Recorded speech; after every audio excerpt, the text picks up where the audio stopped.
Welcome back to the Commanders Declassified podcast. I am not your host. I am the stand-in, Brian. Eric, how are you, man? I am also not your host. I'm the stand-in's backup. Yes, absolutely. Here's our real host, LE. How are you? Fresh off a bye week. How are you, man? I'm good. I'm good. We had some charged up quarterback conversations in the text Ooh, thread. We talked about ooh, rebuilding the roster, ooh. and now we can focus on the playoffs because we got it out of our system. So I'm happy to be here. Happy to talk our continued playoff push. Absolutely. We are off the bye week, and we have a familiar opponent, the New York Football Giants, who are fresh off. Eric, I don't know what you call that. A beating, a whooping. What the I like Eagles I really like took it. curb stomping. Yes. Yeah, that is a perfect word for what the Eagles did to the Giants last week. Eric, if you watched that game or if you saw any highlights, what was your thoughts about kind of what you saw there, and then how we did struggle with them kind of the week before. Well, the Eagles are, I think the loss to the Commanders really put the Eagles back on track. It got them refocused. So I think that game says more about the Eagles than it does about the Giants. Yeah. The Eagles have been a buzzsaw since they lost to the Commanders. So I just hope that the Giants feel worse about that loss than I do because, we want to hang over from that loss this week. We don't want them refocused now. Absolutely. LE, what did you think about that beating the Eagles put on the Giants this past weekend? And then watching, the previous week, the Commanders kind of struggle with the Giants. Yeah, I think the Eagles are doing it to everybody. So it's one of those things where like the Giants don't have offensive firepower to keep up. And when you're in a battle like that with a team like that, it's hard not to break your spirits when you see they can do whatever they want to do. It's why like so many teams have such a hard time playing the Chiefs. You know what I mean? Because even though you might be a little bit better than what you showed on the field, when you know you can't compete from an offensive perspective, you're going to shut down. Some guys are going to shut down. I think that's all it was. I think, but every game is in a vacuum. And what happened in that game doesn't necessarily mean it's going to translate to what happens this game. Yeah, no, I think you're right. Even though the Giants looked just outmatched, lifeless, dead in that game against the Eagles, that does not mean that's what we're going to get this Sunday. We are going to get a Giants team who is ready to play because they're fighting for their playoff lives just like we are. So they're going to be highly motivated. And LE, I'm going to start with you. What is this Giants defense going to try to do differently this time against the Commanders, coming off a game where they didn't have a whole lot of answers for the Eagles? What do you think this Giants team's going to do to the Commanders offense this time around? Yeah, I think the Giants generally have an intelligent coaching staff who learns from their mistakes, and I think they made quite a few of them when they played us. One thing I think they're going to do is pay special attention to Terry McLaurin because our entire offense runs through our ability to get him the ball. I think they might be a little bit healthier. I haven't seen the latest depth chart in terms of who's going to be active and who's not, but I think that's going to be a big focus. I think they understand that our running game is really the backbone of sustaining drives. It doesn't necessarily result in points all the time, but it's how we keep their offense off the field and how we keep our defense fresh. So I think they need to focus on, from a Terry perspective, they have to find a way to bracket him, take him out of the game, because Heineke looks for Terry 1 and 2 and then comes back to another receiver. And then I think they're going to focus more on their run game discipline, making sure that they keep us away from big runs and keep Heineke in the pocket. The other thing I think they're going to do, coming off 4 straight losses for the Giants, mind you, is find a way for their corners not to sit in deep zone trying to pick off the ball, right? Yeah. Because we started to go a little bit underneath last time against the Giants. So I think they'll probably play smarter and man. I know it's tempting as a defensive coordinator to play zone and keep your eyes on the quarterback because you know the ball's going to come your way a couple times in the game. I think they're just going to play a little bit more straight up this time around. No, I agree. I think you're right. I think those adjustments are going to be exactly what they try to do with us. Before we go any further, as usual, we are very lucky to be sponsored by DraftKings Sportsbook app. Eric, I think you may have a read for us tonight. Oh, I got a little something. This is off the cuff though. I'm not reading anything. I know what you're talking about. All right, folks, the wait is over. DraftKings Sportsbook, one of America's top-rated sportsbooks apps, is officially live in Maryland. Now you can legally bet on all your favorite sports with DraftKings anytime and anywhere, right from Brian's house in Maryland. He's having a draft party this weekend. You're all invited. Go play some DraftKings. For a limited time, new customers who sign up with the promo code CDP11 will receive $200 in free bets instantly. This weekend, we're putting it all on the under for the Commanders-Giants game because it's the Commanders and Giants. DraftKings has the best features, including same-game parlays, unlimited player props, and more fast and easy payouts right at your fingertips. DraftKings Sportsbook is where I go for all my sports betting needs, and it's where you should go too. Download the DraftKings Sportsbook app now. Use promo code CDP11. That's Commanders Declassified Podcast 11. And get $200 in free bets instantly when you place a $5 bet on anything, only at DraftKings Sportsbook with the code CDP11. Please play responsibly. For help, visit mdgamblinghelp.org or call 1-800-GAMBLER. 21 plus, physically present in Maryland. Eligibility and deposit restrictions apply. Bonus issued as free bets. See DraftKings.com/MD for full terms and conditions. Woo-wee. Clean as usual, Eric. Well done, man. Well done. I'll give you a second to recover. Ellie, you said something about the Giants' running game. What happened to Saquon Barkley? He was listed with a neck injury, had a few snaps last week against the Eagles. Is he hurt? Is he just wearing down? I mean, he started out this year looking like rookie Saquon, and he's looking like old man Saquon right now. What's going on with him? Yeah, it's a product of having an offense that really relies on two people, and both of those people running the football, which is Daniel Jones, who suffered with concussion issues last year because of this offense, or the type of offense they ran, and then Saquon, who has to carry so much of the load for this to be a competitive team. Saquon is a tremendous top-tier running back. Like, let's not take anything away from him, but it's difficult to carry as much weight as this offense demands that he carries. So I think that, the neck injury is real. It's very real.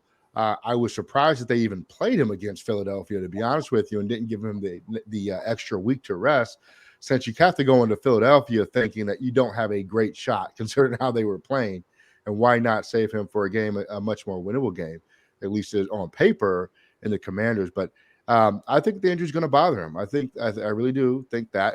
But they have a backup running back who looked relatively effective last week in the opportunities that he got. Yes. I'm trying to get his name for you here. But I think what they kind of got lucky through their little strife and tragedy last week, and that I think maybe they uncovered that they have somebody else who can actually run the football a little bit. I'm not saying he's great. Who was it? Taylor? Yeah, 2 carries, 40 yards. Brightwell had 4.6 yards a carry, and Matt Breida really hasn't been effective. So I don't know. No, that was Tyrod Taylor who ran the ball, but I'm talking about Brightwell, actually. I like what Brightwell can do, but it depends. Like, this offense is only running the football. That's it. That's all they do. That's all that they're good at anyway. And then for whatever reason, as you watch this offense, because they did it against us in overtime, they run the football and then they try like 48-yard passes out of the blue. And it's like, what are you doing? Why not connect your run game to play action to underneath stuff, And maybe it's just because they don't have the assets on offense to do that, but it's run, 40-yard shot. Run, 40-yard shot. Back-to-back 40-yard shot. Run.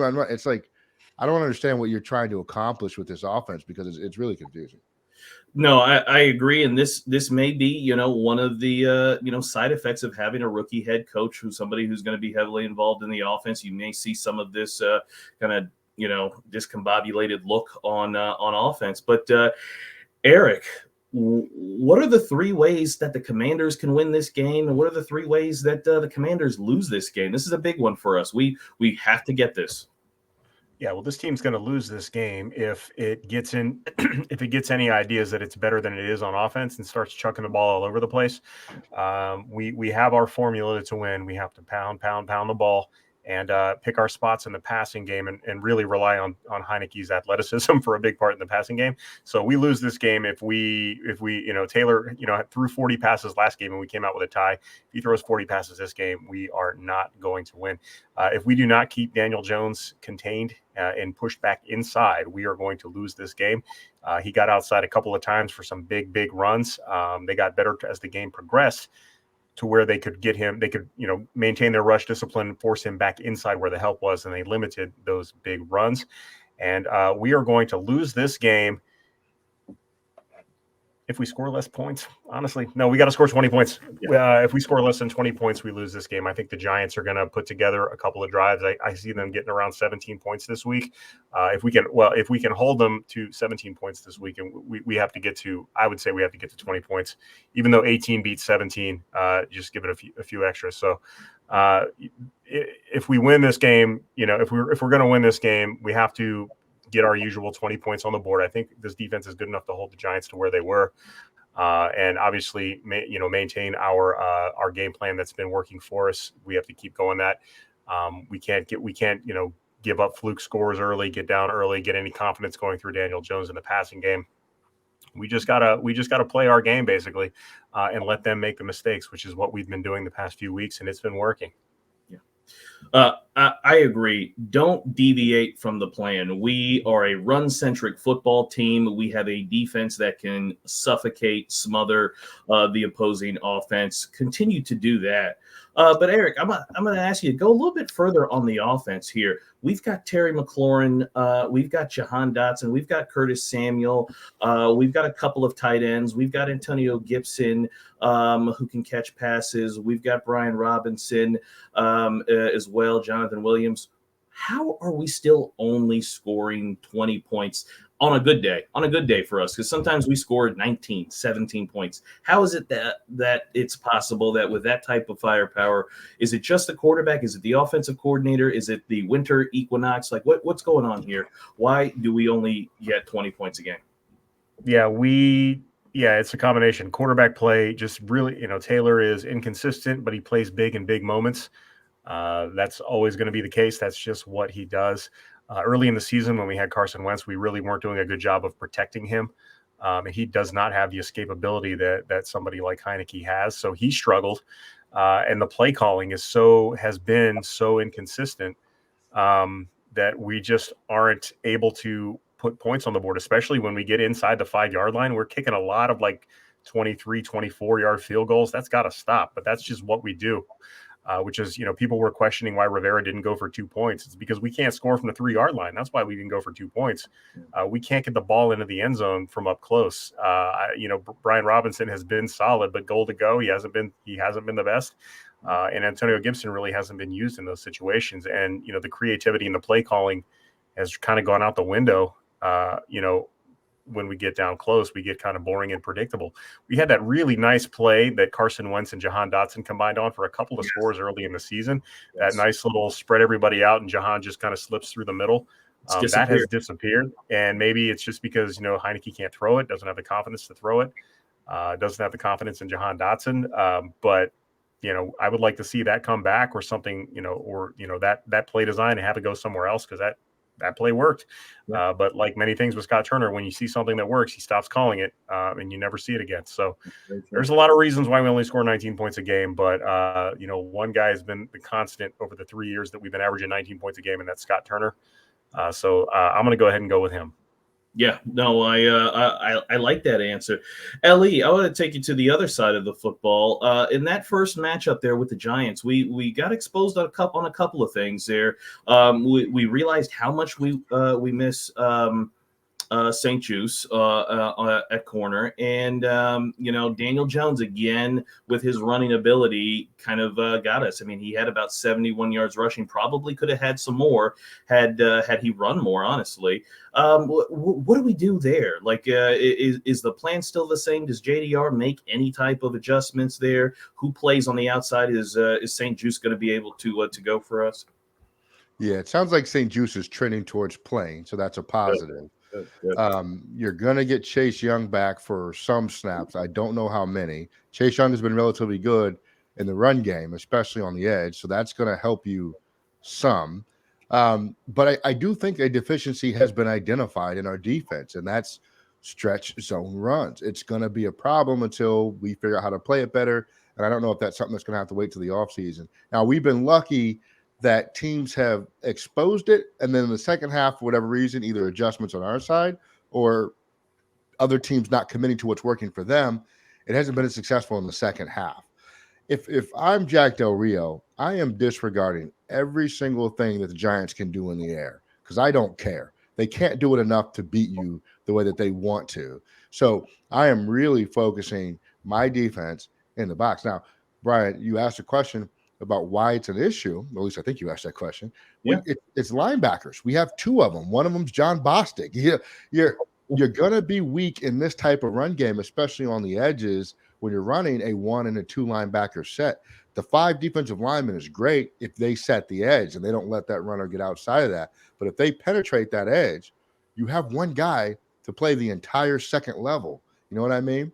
Yep. Aside from your cornerbacks and support, but generally when they run the football, good offensive coordinators have the receivers run decoy routes, right, to take that cornerback off the edge or something like that. So I think it's a product of that. Like, we've been successful with this hybrid defense and the 1 linebacker or the 2 linebackers, whatever you want to call it. But at some point it is going to be a problem, and good teams that can stretch you to the edge when they run the ball are going to take advantage of that. Now, the Giants don't always do that. They like to pound Saquon up the middle, and they use Daniel Jones off the edge. So that's why Daniel Jones was more successful than Saquon was last time we played him.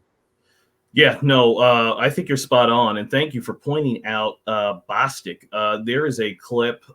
People could go look at this on Twitter. It's on the team's YouTube page. There's a clip of Bostic over pursuing. Daniel Jones sees that and runs up the middle. It's like 15 yards or something like that, and it's just that just can't happen. If we let Daniel Jones get those types of runs on us, it's going to be a long day for the defense and for the Commanders there. So now with this game, I mean, this is important for both teams. There's no other way around it, right? This is a game that the Commanders have to win if they want to continue with their playoff hopes. Same thing for the Giants.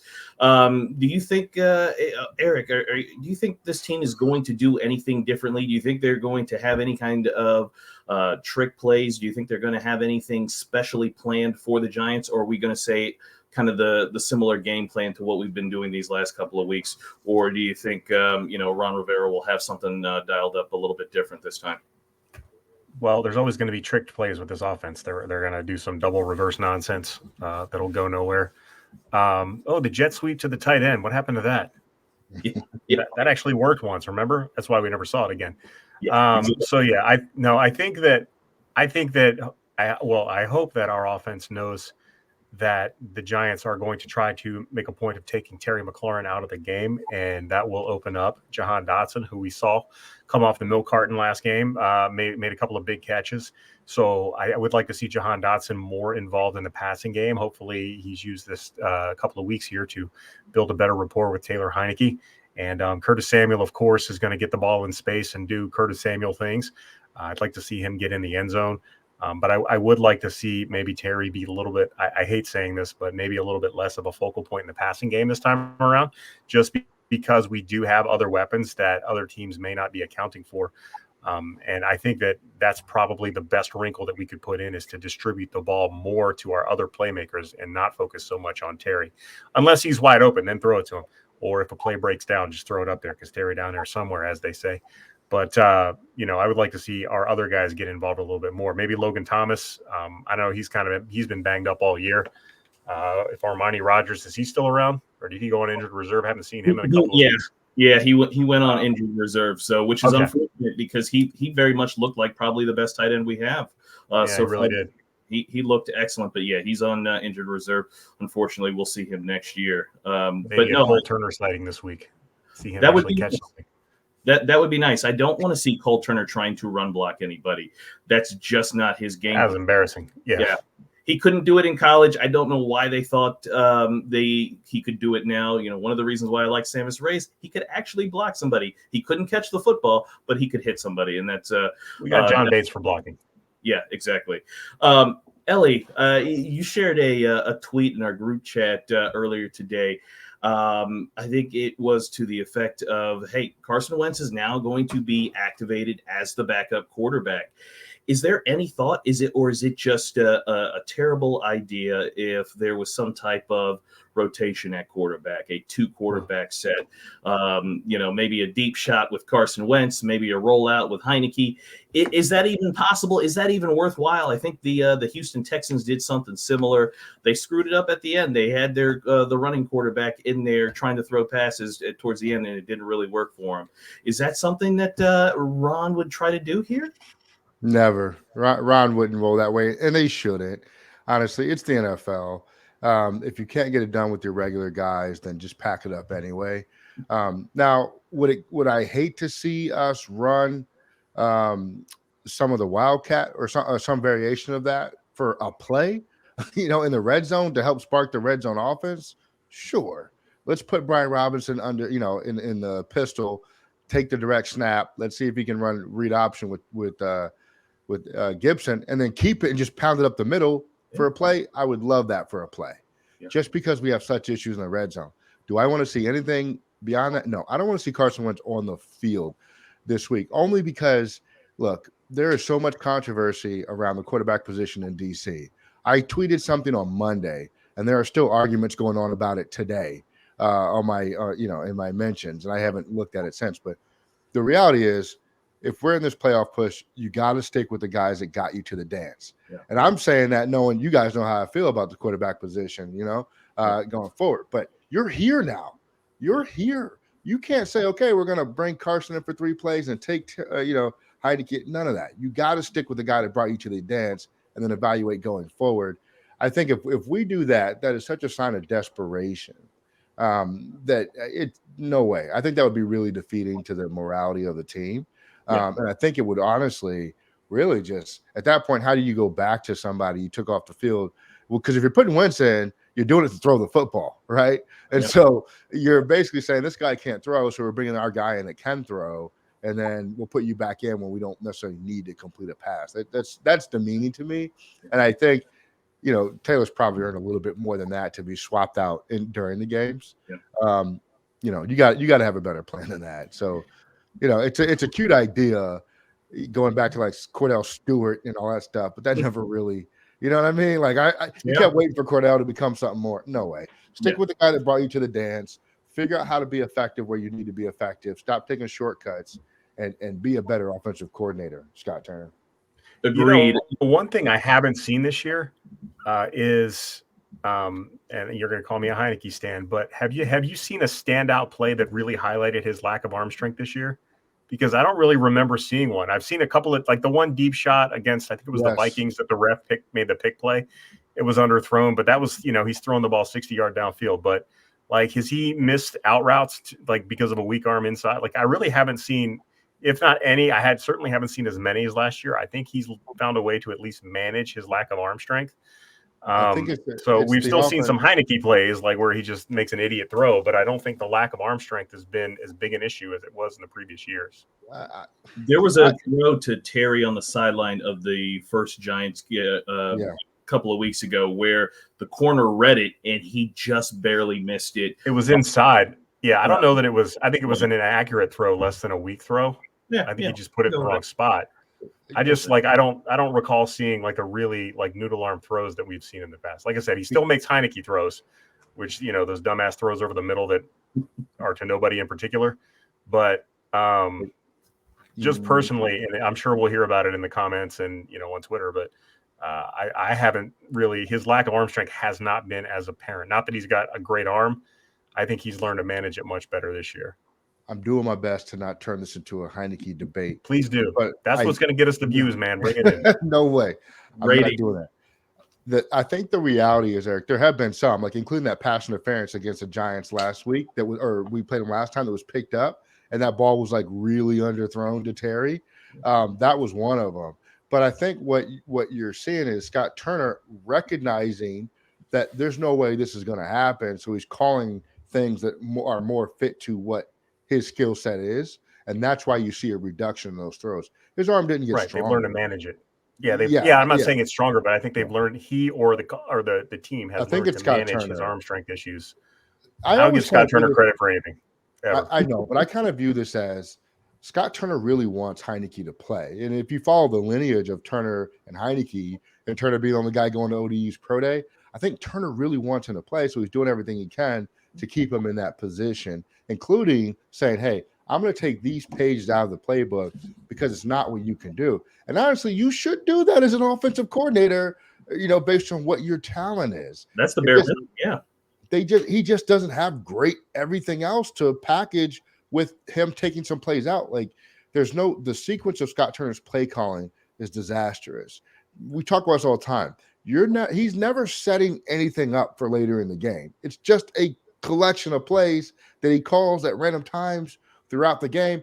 And he's calling the same 8 plays, And so it's like, I don't know.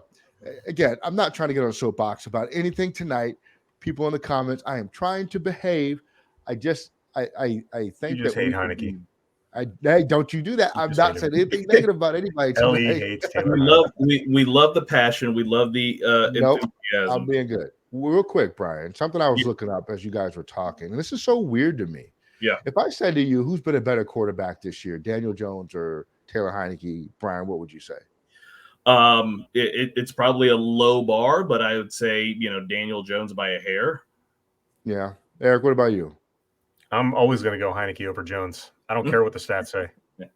Yeah, I'm looking at this. PFF for Daniel Jones has given him a 70.1 on the year. A 70.1 on the year. Okay. Taylor Heineke is a 49.0 on the year. And when we're talking strictly passing grades, Taylor Heineke is a 47.8.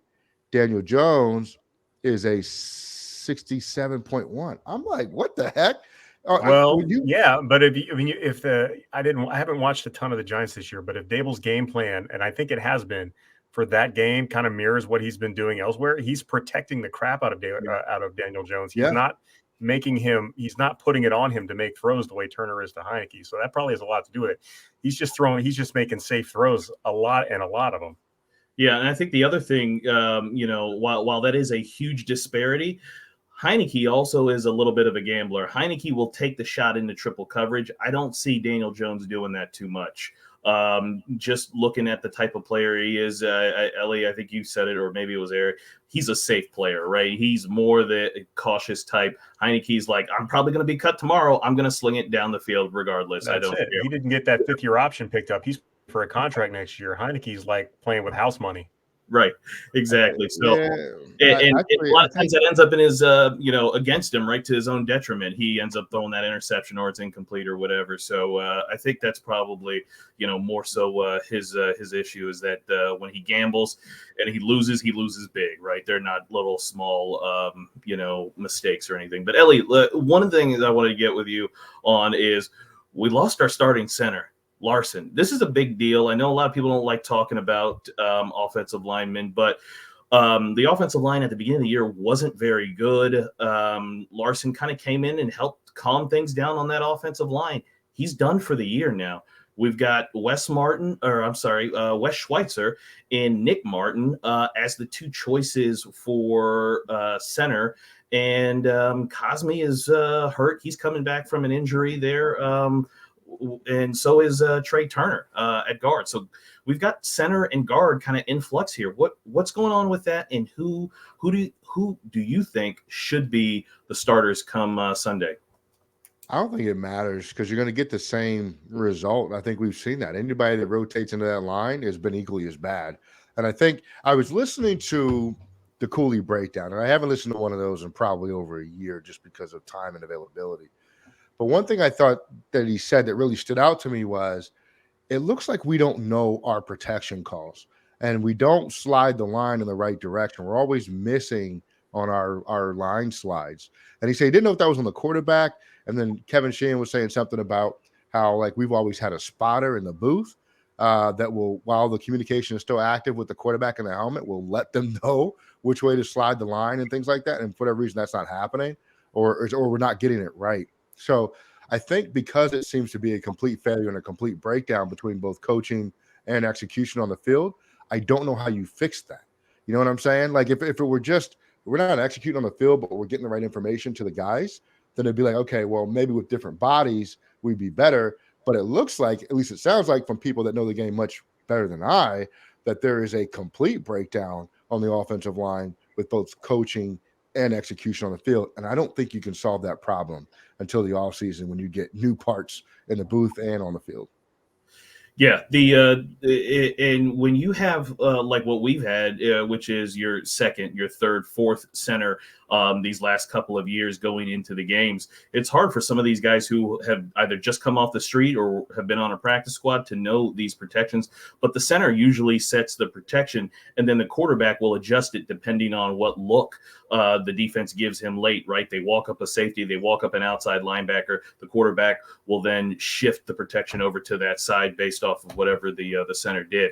Now, if you've got a backup who, like Heineke, who maybe doesn't necessarily know that, and you've got backups at center, yeah, you're going to have those problems out there. So it may be time for us to look for a new starting center, whether in the draft or free agency. But Eric, before we get to predictions, what do you think about some of these open spots that we have now on the offensive line, and who gets the start at center and guard? I don't know. Playing center for this team is like a one-way ticket to injured reserve. Yeah. Like I'm waiting for one of these guys to just spontaneously combust, like the drummer from Spinal Tap, because that's kind of the luck we've had with centers. It's terrible. Yeah. And I think, the protection calls usually fall on the center. Yep. I don't think Scott Turner trusts his quarterback to make some teams will do that, but I don't think Turner puts it on the quarterback to set the protection. I think it is the center that does it. And with guys that have, that are street free agents, like whoever the crap we just lost, not Nick Martin. What's the guy's name? Yeah, that guy. Anyway, I don't bother to learn their names anymore because they're going to be injured within 2 weeks when they play center for this team. But you're also to the point where you're playing between two guards that have not been good at all. The whole interior of the offensive line has been pretty bad. The tackles comparatively have been a little better, but still not great. This offensive line is just a shambles, and that's really the area that this team has failed miserably at building, considering what was here when Rivera and company arrived and what's here now. And it's time for a complete overhaul this offseason. That was part of our text argument this afternoon. I'm fully in favor of 5 new starters on the offensive line next year. I like Leno, but I think you can improve. Like Leno is probably like a top half left tackle, but I think you can get better at the left tackle spot, and maybe he can play the right side. I don't know. If you're going to keep one, he's probably the one that I would keep. Cosme is young, but man, the guys just can't. His injury luck has been horrible. And I think he's, you slide him inside the guard, that's probably his best chance to stick around and really have success in the NFL. But if he can't stay on the field, it won't matter. But we need a complete offensive line overhaul, no matter what. We could win the Super Bowl this year. That'd be great. I still want 5 new offensive linemen because it's been rough this year and all year. Let me give you some context to what you said about Cosme. First of all, his play has fallen off of a cliff in recent weeks, and I'm sure the injuries have something to do with that. He was averaging probably about 72 on PFF all year. And then all of a sudden, he's down to a 61 the week before and 53 last time he played the Giants. Now, the interesting part about that is his pass block grade against the Giants at right guard was 77.6. His run block grade against the Giants was a 46.5. So that's an interesting little situation there that I think is developing. Generally, his run block grade is much higher, at least when he's playing right tackle, than his pass block grade is. Completely different position, though. Yeah, exactly. Yeah. I wonder. Not that I've ever played offensive line, but I've been told that it's like different continent when you're moving from tackle to guard. Yeah. It's a completely different style. Well, think about it. If you're at tackle, you're getting a defensive end who's maybe a little bit taller and a little bit lighter. Cosme went into guard. Who did we talk about on the preview pod for the Giants? Dexter Lawrence, who is over 340 pounds. I think some of that poor run block grade is having to try to deal with that massive man who is strong, and he's having a really good year himself. And we saw him make some plays, and I think we saw him make some illegal plays. I think he like elbow dropped Heineke in the back of the head on one play as he just kind of barreled through the offensive line. Dexter Lawrence did, but yeah, I think that that poor run block rate, you're probably going to see that again this week because he's having a really good season. Dexter Lawrence is. So predictions. Ellie, we have this is a flexed game. We're going to be playing Sunday night prime time. The Commanders under Ron Rivera have actually done a decent job of winning primetime games, a little reversal from years past. What do you think happens Sunday night with all eyes on the Commanders? I just from what you saw from the Giants last week, I don't see a lot of fight there. And you got to go by your most recent piece of evidence in football. So I think that the Commanders should win this game. Vegas is favoring the Commanders, I believe, by 4 points, 4.5 or something like that. And the prediction is a total of 40 points. So I think that's 22-18 or something like that, Commanders. And I think I'm going to go with what Vegas is saying. While I don't think, the Giants are really an effective football team at this moment in time, our offense doesn't put up points for me to say, oh, we're going to get 28. And you can't count on your defense creating turnovers to score points just because we haven't so, often this season we'll go games without any real significant turnover frequency. So I'm going to say 22-18 Commanders win and keep our playoff hopes alive. Love it. Eric, prime time Sunday night, Commanders. What do we do? Who wins? Who takes it? Yeah, this game is massive. I mean, if the Commanders win this game, chances of playoffs go through the roof. It's almost the death knell for the Giants to lose this game, and it makes it a lot harder for the Commanders to get into the playoffs if they lose this game. This game is huge for both teams, but this is a Sunday night home game, prime time. This is a Taylor Heineke special. This is the type of thing that he lives for. I think he plays a Taylor Heineke game. Meaning he'll probably throw for a touchdown and an interception and about 200 yards, and he'll make some eye-popping throws and some mind-numbingly horrible throws. It's going to be a Taylor Heineke game, but I think he comes through in the end, and the Commanders do take this game. But I'm going to go 20-17 Commanders this week. I like it. I like that. Yeah, I agree with both of you guys. This is a monumental game. One of the bigger regular season games that the Commanders football team Redskins have had over the last several years. And I don't even know if there's a scheme component to this, right? We're so evenly matched. I don't think scheme, offense or defense even comes into play. It's going to be about which coaching staff, which group of players can motivate themselves enough to go out there and make enough plays to win this game. It's going to be who wants it more. And too often, in recent past, the Commanders unfortunately haven't wanted it enough and have put up, really poor performances in some of these types of games. So I hope that they are motivated. I hope that they understand the gravity of the moment, of the situation, and the opportunity that's in front of them, and they go out and they take this win. That is right there for the taking. This is an opponent who's reeling right now, who's got some guys who are a little bit hurt, maybe a little bit hobbled. And this, you can't ask for a better opportunity to put yourself into the driver's seat for a playoff spot than this. So I'm going Commanders 21, slightly above our 20-point average, 17 Giants. Commanders take this. It is a close game, but the Commanders pull it out. Ellie, I'm gonna bring one back from the past here, the soapbox that you created a long time ago on a previous pod. What do you want to talk about? Any last things that you want to get on the soapbox and discuss? Parting thoughts, anything? Yeah, absolutely. And you guys hit on this a lot. I mean, if you want to be a franchise that is considered a legitimate franchise who is a serious threat in the playoffs, we're not talking Super Bowls yet, at least not now, but you want to be a serious threat to make some noise in the playoffs, then you got to represent this week. It starts with this game right here. You can't come out and lay an egg and expect anybody to take you serious, especially as you go to San Francisco the following week and you know what they're about, right? So this is the one that matters. Or we're going to be a team that's going to argue about quarterbacks and backup quarterbacks for all eternity, because if we drop this game, then that conversation is coming right back to the forefront. So there's a decision to be made, and that decision will be made by the play on the field. Go out and win a game, put the noise to the side. Let's make ourselves a playoff contender and follow through with that so that we can get some credibility back in this organization. It starts this week. Just got to do it on the field. Exactly. I love it. We want to be taken serious, and it's time is now. Eric, you have the soapbox. What do you got to say? Yes, us fans of the Commanders football team, Redskins, are a special lot. We can argue about anything and everything amongst ourselves, the three of us included.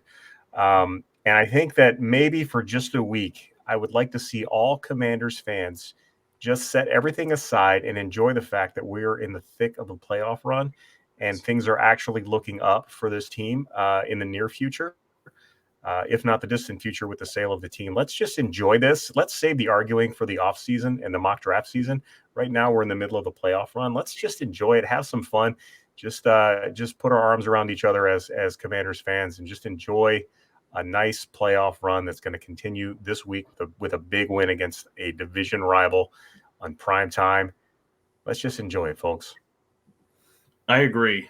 It's cold outside now. Let's put on the fire, enjoy this. Maybe we go up 3 games above 500 in the driver's seat in the playoffs. That would be great.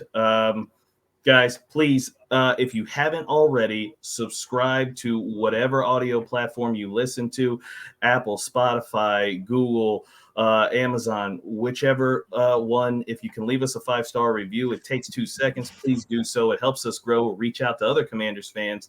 Check out commanders247.com. That is our website. We've got some great articles. We've got videos just like this. We've got other videos about all kinds of things, interviews up there. You can subscribe to that as well. And then check out the YouTube channel where you can catch some of these videos as well. And if you hit notifications and subscribe there, you'll be the first to know when we drop another video or new content. Guys, thank you. I'm excited for this Sunday. Go Commanders. Hey, Brian, real quick before we go. Yeah. We usually give a prediction for a player that's going to make a difference. We nailed it with Brian Robinson the week prior, and then we screwed it up with Antonio Gibson against the Giants last time, right? That's all right. I want each of you to tell me who your player that's going to be the difference maker for this game. Starting with you, Brian. My difference maker is Jamin Davis. Jamin Davis does not have his running mate in Cole Holcomb, so he's really the lone linebacker. And Ellie, as you pointed out, with the help that Jamin Davis has, which is John Bostic, and I'm sure John Bostic is a really nice guy, but he may not, be suitable to be on the field anymore. We can't have, Daniel Jones kind of running amok through our defense. And I think this is a game where Jamin Davis steps up and says, you know what? It's my time. I'm the man now. There's no Cole Holcomb there. There's nobody else at linebacker. Bostic is really kind of a coach on the field type. He has no kind of ability left in him. And Jamin Davis steps up and he shuts down Daniel Jones's running ability and really any running ability that the Giants have, which, doesn't seem to be too much with Saquon kind of being hobbled with injury. So Jamin Davis, I expect a big, big day from him. Nice. I like it. Eric? It's Jahan Dotson. I said it before. I think Jahan Dotson is a key of this offense this week. The Giants are going to focus on Terry McLaurin. They're going to do what they can to take care of him. The run game is going to do what it does, but we're going to need an explosive play here and there, and I think Jahan Dotson is the guy that can do it. He's going to remind everybody that he was also a first-round receiver taken this year. Garrett Wilson, guys like him, Olave are blowing up this year. And I think it's Jahan Dotson's turn to announce his presence in front of a national audience. So I expect a big game, including another touchdown catch for Jahan Dotson this week. That'd be great. Calling it here. I am going with Curtis Samuel. He's going to have some good runs, and he's going to have some big plays in the passing game. Talk about reminding people of who you are. He's going to reintroduce himself. His name is Curtis. He's going to have a huge day for us. I think I like that prediction, actually.